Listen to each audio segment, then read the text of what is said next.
Hola, ¿qué tal? Los saluda su amigo y atento servidor, el doctor Eduardo Preciado, y derivado de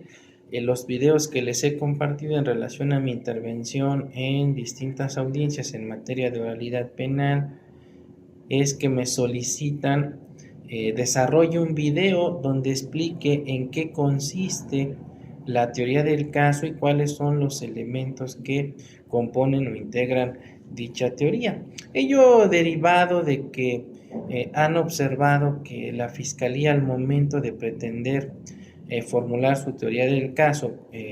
por ejemplo, para tratar de sustentar la vinculación a proceso, ante su desconocimiento o falta de capacidad técnica, pues incurren en distintas imprecisiones que desde luego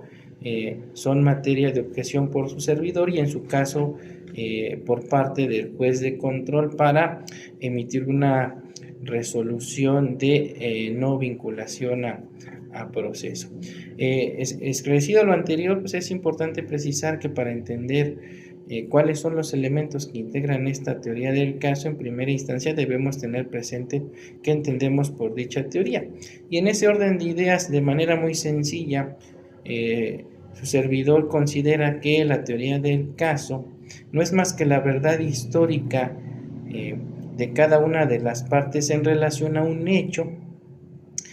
que en apariencia es constitutivo de delito y que desde luego gira en torno a la inocencia o la culpabilidad del acusado, es decir, es la herramienta del abogado penalista que nos va a permitir determinar si ese hecho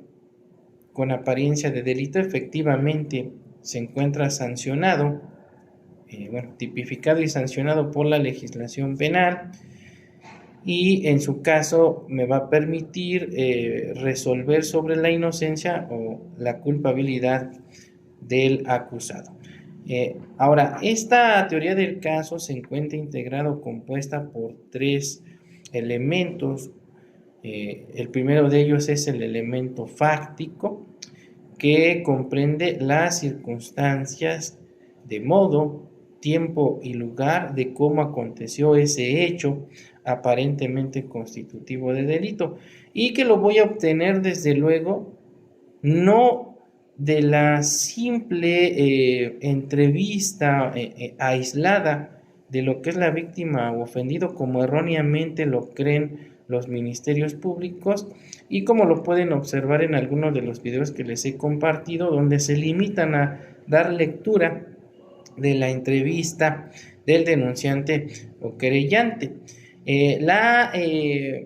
Las proposiciones fácticas entonces se van a obtener de la suma o cúmulo de todos los datos, medios de prueba o pruebas que obren ya sea en la carpeta de investigación o en la carpeta eh, judicial, como lo son, por supuesto, la entrevista de la víctima ofendida, robustecido por las entrevistas de los testigos presenciales del hecho, de los policías remitentes, las documentales que obren en el mismo, las periciales, es decir, todo el cúmulo de medios de convicción que resulten idóneos y pertinentes para sustentar en la etapa de investigación lo que es la existencia de ese hecho y la probable intervención del sujeto activo, y que también le van a servir de base al juez de control para sustentar sus determinaciones y por supuesto también en su caso al Ministerio Público para sustentar sus determinaciones, y en su caso ya hablando del Tribunal de Enjuiciamiento para resolver sobre la existencia del delito y la responsabilidad penal del acusado, y en su caso la imposición de la pena y lo relativo a la reparación del daño. Entonces, no es únicamente la entrevista del ofendido, de la víctima ofendido, lo que me va a permitir desarrollar esas proposiciones fácticas, sino de todo ese cúmulo de datos o de medios o pruebas que tengo, yo voy a armar una historia que considero constituye un hecho relevante para el derecho penal y que por supuesto debe encuadrar a la perfección en la hipótesis normativa que sanciona dicha conducta como delito, y de ahí deriva entonces el segundo elemento de lo que es la teoría del caso, que es el elemento normativo, y consiste en seleccionar la norma legal aplicable al caso concreto, y donde resulta importantísimo o es un requisito sine qua non la teoría del delito, ya que debo analizar desde lo que es la conducta, es decir, si el hecho que se le atribuye al sujeto se cometió a través de un hacer o un no hacer, si estamos en presencia de una omisión simple, de una omisión compuesta, si el sujeto activo requiere de una calidad específica o puede cometer la conducta cualquier persona, si el bien jurídico tutelado recae sobre un objeto jurídico o material, si el resultado es formal o también material, es decir, aquellos que requieren de un cambio físico o en el mundo exterior, o es aquellos como se les conoce de mera conducta, es decir, que no se requiere un cambio en el mundo exterior. Debo analizar todo lo relativo a las circunstancias modificatorias de la pena, es decir, si en el caso particular existen circunstancias agravantes o atenuantes, lo relativo a las reglas del concurso de delito e incluso lo concerniente al concurso aparente de normas, porque resulta que al momento de hacer la clasificación legal en ocasiones erra el Ministerio Público en la misma, porque estamos precisamente ante un concurso aparente de normas, y recordemos que en esta figura aparentemente dos o más disposiciones normativas resulten aplicables